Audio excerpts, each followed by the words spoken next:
Hello all. So this is our last video for critical criminology. So I decided to cut the last two readings. So if you noticed on the discussion board that they disappeared. The main reason why is because I picked those readings very much so with our old class structure in mind. They're fairly complicated theoretically. And then it's basically like, so this week was that, the next set of readings was supposed to be like sort of like new areas of critical criminology. But to explain the theories behind them would be particularly time consuming, and I'm trying not to create sort of like 3-hour videos or something like that. I know that watching somebody speaking on video is not the same as talking to them in class, and so I just didn't really want to try to tackle such dense issues this way. So I decided just to go ahead and cut them and give you a little extra time to work on your final. I hope you guys are okay with that. So we decided to remove those. So that basically means that today will be our last lecture, and I'm going to try to pick up on some of the themes that you guys didn't for our reading. So this isn't the first time we've talked about mass incarceration, and it's not the first time that we've talked about prisons. And as you all know, particularly the racialized sort of mass incarceration is a major problem that critical criminology often tries to address. We saw this with the war on drugs earlier. We saw this with a lot of our articles. So you guys definitely pulled out some of those themes really well in the discussion. I think what I'm going to focus on for us today is instead the sort of historical portion of it. How is it that we see prisons change? Because mass incarceration wasn't something that just all of a sudden started, right? It grew into this institution that's been around for a while. What is, another way to put it is, both of our articles could be the question of prisons, as we'll particularly see with Simon, they sort of start out as this sort of benevolent institution. How is it that we come from sort of Quakers trying to help people live better lives to the weird system that we have today? So, so in a lot of ways we could ask so it's a particular question that you can only answer by looking at the history of the prisons themselves. Or the history of, in terms of Wacquant, the place of race within prisons. Or race in space, if you will. Keeping in mind too, and I've already kind of alluded to this, we have a tendency to trans-historicize prison, meaning that we have a tendency to think that they've always been there, that they've always existed. We already saw for Rausch, our very first readings, this is a specific modern construct. It has a very specific history. So prisons is a modern way of punishing people. So keep that in mind, right? Prisons don't go back forever. Okay, so let's first address Wacquant. So Wacquant has the study that we're looking at here is particularly the historical sequence of what he calls peculiar institutions. So these are in essence institutions that for him are sort of ways of taking specific populations within the United States, separating them out from the general population, and preparing them to be economically taken advantage of. And we think prisons have not always been that. So Wacquant sort of, if you think back to the article, he's talking about the changing demographics of prisons, that by and large prisons before the 1980s, the majority of prisoners were actually white, reflecting the general population.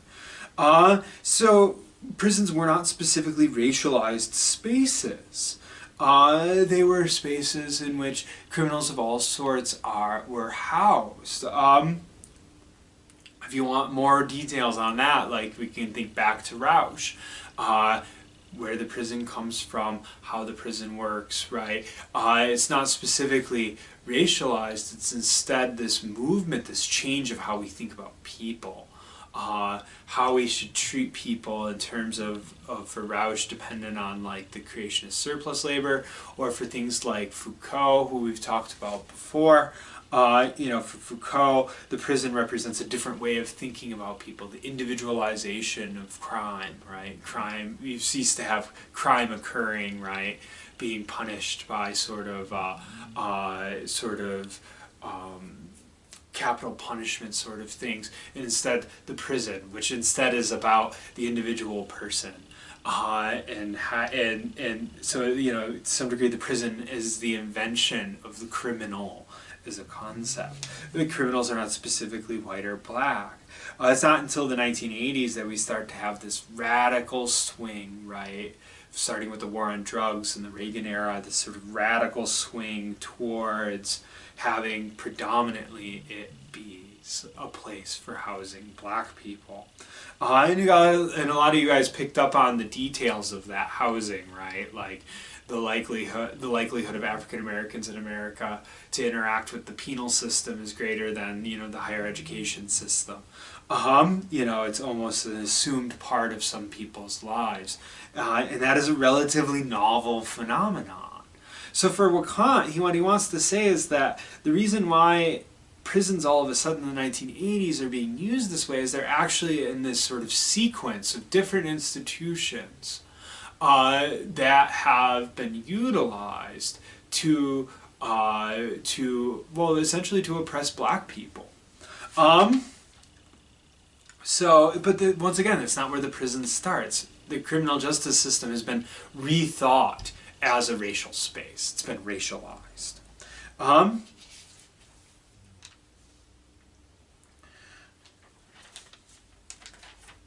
going to have you guys look, if you're following along at all, maybe pause the video and get your article up for Wacquant. So, peculiar institutions, there's a great table of the sequence of them on page 98. So the first institution that we have for the sort of the oppression of black peoples in America is slavery, which is obvious. And so slavery is essentially revolves around this plantation economy. The dominant social type is the slave, right? It is unfree fixed labor. You have to work. You're being held in place, right? Like quite literally, like slaves are attached to a specific plantation. They have to work there. They have no choice. And so we have the repeal of slavery in the Civil War. All history that you guys should know. But slavery doesn't really end. It just transforms. So it transforms initially into the Jim Crow laws, right? You guys are probably familiar with the Jim Crow laws. These are sort of the segregation laws that you grew up learning about in the South in particular. And these segregation laws were attached to a specific economy. What Wacquant here is describing as agrarian and extractive economy. So the slave just transforms essentially into being a sharecropper. Sharecroppers don't own the land that they're on, right? They're usually held in place by having massive amounts of debt that they have no control over. And so they, sorry, that's my dog barking. My wife just came home from a walk. Sheltering at home, yay. So, one second. I'm gonna move this.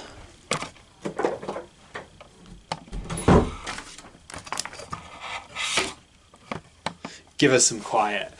Okay, so I had to shut the door.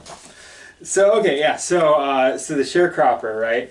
The sharecropper is still forced to work, often not really being paid. Most of their pay goes into just sort of like maintaining their right to work again. You can think about this, and often they owe like the companies that which are really just individual peoples who used to be plantation owners, right? The people who own the land that they're on, essentially, they usually are so indebted to them that they just have to work for free anyways.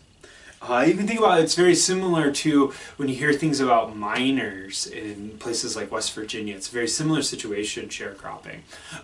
So, miners in West Virginia around the turn of the century often owed so much to the company store because essentially, like, they were fed through the company store, they were housed through the company store, they got their clothing through the company store, often at exorbitant prices, so that they would owe so much to the company store that essentially they had to work there. Right? They were caught in space, often working for nothing. And so that's exactly what happens in the Jim Crow laws. So we have one institution, slavery, then being replaced by Jim Crow laws. The Jim Crow laws, as you probably know, in the 1960s, segregation ends. This means that a lot of the limitations in terms of getting work, in terms of living, get lifted for African Americans suddenly. But unfortunately, segregation doesn't really end, just like slavery didn't really end. And then essentially what happens is housing practices, right, essentially replace the Jim Crow South. So this is the birth of the American ghetto. So you see that quite literally most African Americans move from one space where they're kept separate from the white population, the plantation, to another space where they are kept separate from the white population, sharecropping. And then they move from there to the ghetto, where they're once again segregated off, separated, cordoned off from the white population. The white population is always being protected from, and it's kind of how we view it, right? We don't use this language anymore, but we still think this way often in America, is that we have a tendency to think of African Americans as a dangerous population. And you can think about the way in which we talk about criminals, right? Once again, there's a running theme in this class, predominantly people who just got caught with a little marijuana on them, right? How do we talk about the criminals? Well, we're protecting, right? We're protecting the average citizen from the criminal, right? And when we think about, like, the average citizen is just code for white people. So essentially what we're saying is that like we are protecting white people. The same thing with the ghetto, right? You had essentially different areas of the manufacturing sector being performed, right? The ghetto was also often, on top of being menial workers, you have the birth of the welfare state, the ghetto being connected to that, people getting their livings through the government, getting discounted housing through the government, and essentially these things themselves become a process for, right, keeping the sort of system of segregation in place over time. The exception is that with the ghetto we get sort of the out movement of, especially in the later period of ghettoization, we start to get this sort of out movement of the middle class African Americans. So, so getting back to the central point, in a lot of ways, and I've been thinking a lot about this actually in a lot of our readings, and when they deal with issues like this, the United States is essentially, we don't think of it this way anymore often because we're, the dominant power worldwide, or at least used to be, possibly still are, but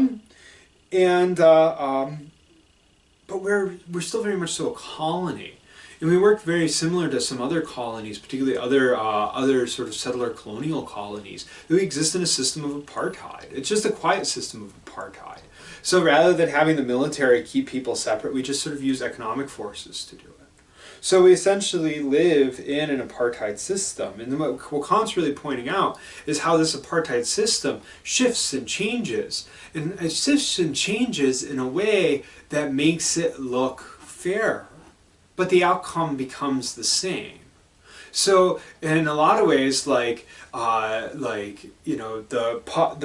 black population imprisoned now is actually similar numerically. We saw that in a different article. Similar numerically to the number of people enslaved during slavery itself. So quite literally, we have this sort of sort of shifting, changing, it changes from slavery to the Jim Crow. Well, at least they're free from the Jim Crow to the ghetto. The paternalist state is taking care of them. From the ghetto to what we'll call it now, and then we get to the final stage, it calls the hyper ghetto. It is the ghetto mixed with the prison.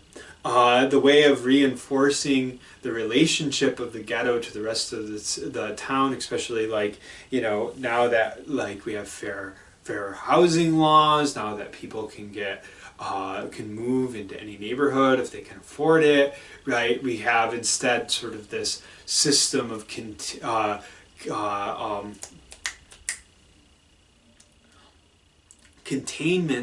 This is the word I was looking for. The system of containment, right? Where essentially the prison is used as a way of guaranteeing the continuation of the ghetto. And really what we see happening within poor African American communities is that the male population is increasingly taken care of by the prison system, and the female and children population are predominantly taken care of by the welfare state.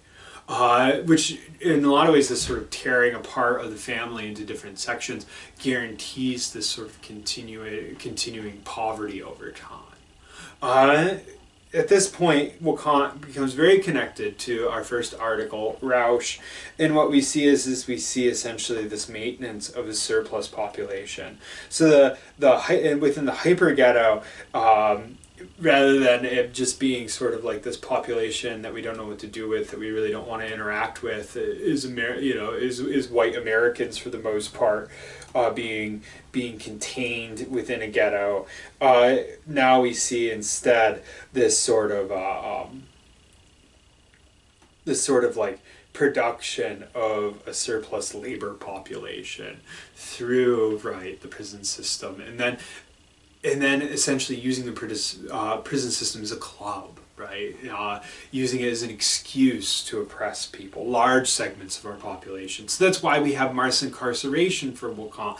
We don't get more people committing crimes. Why is there mass incarceration? Because essentially what we have is this economic incentive to construct that. And it's this continuing... Why is it that the hyper ghetto looks kinder than the ghetto?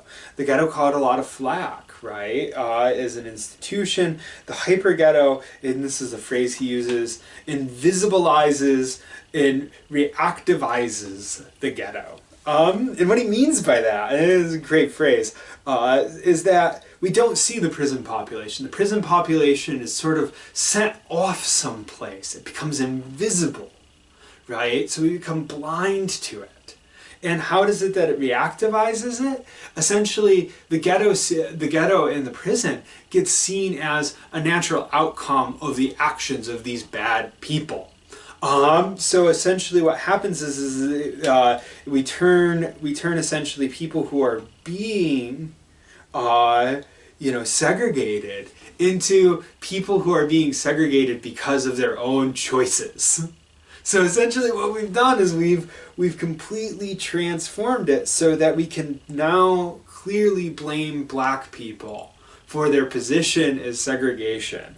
It's not. And really it's just this continuation of this slavery system that we had constructed in the 19th century.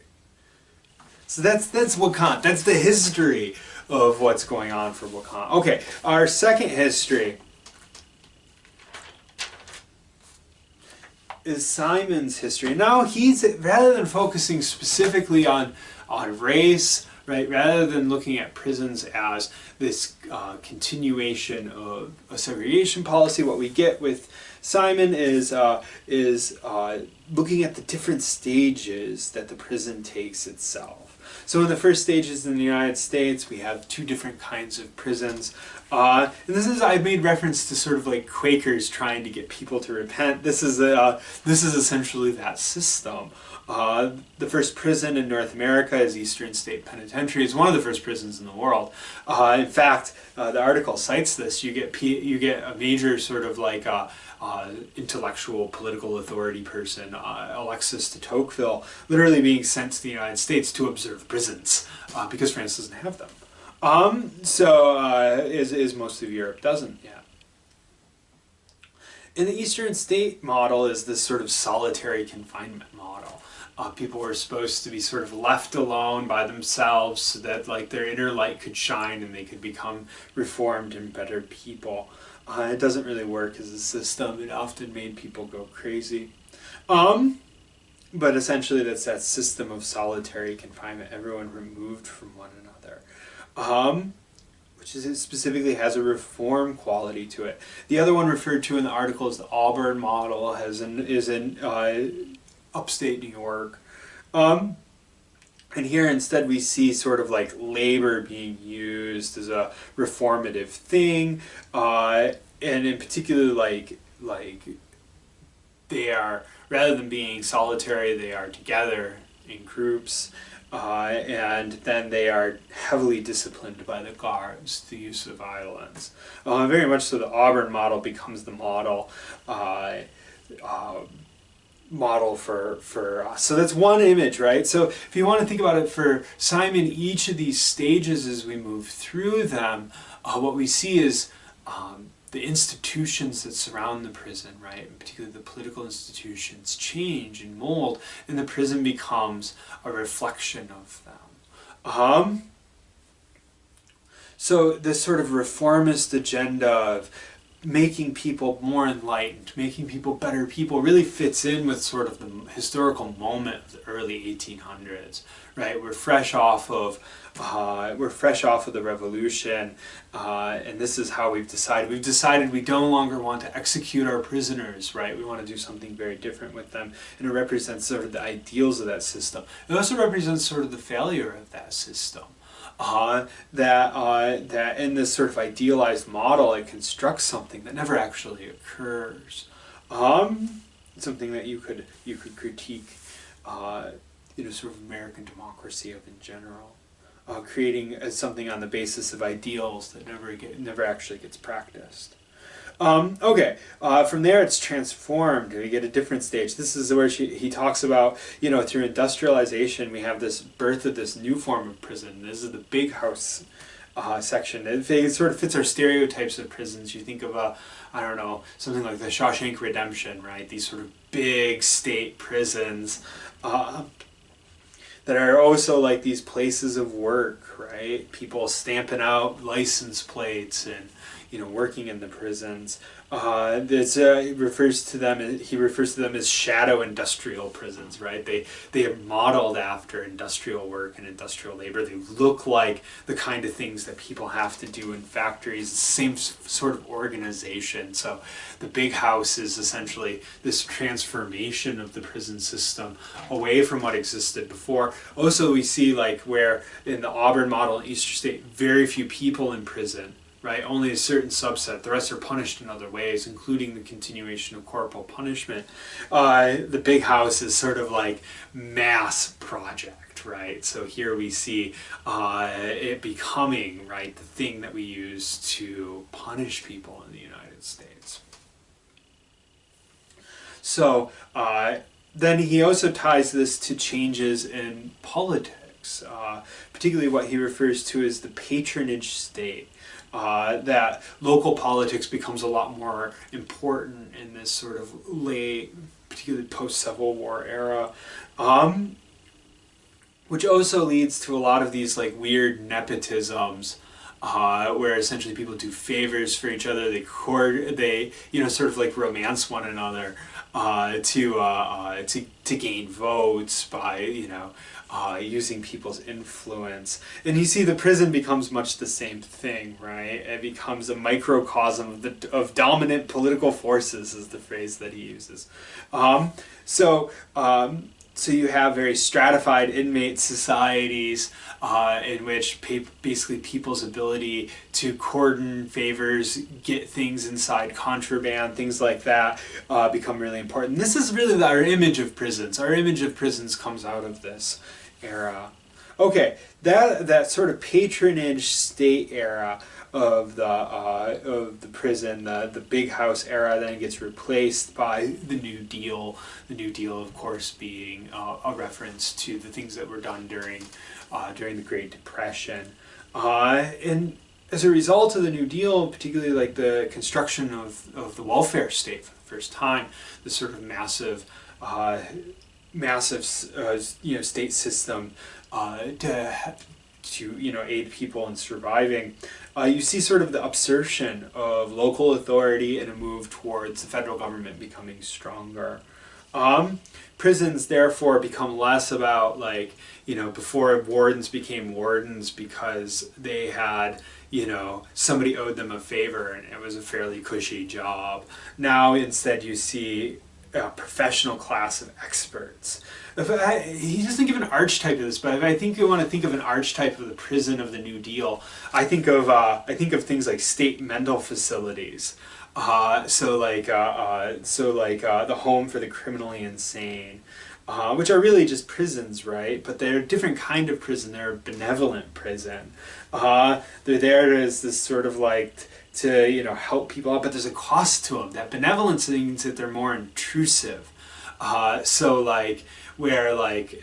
one time, I'll give you an example.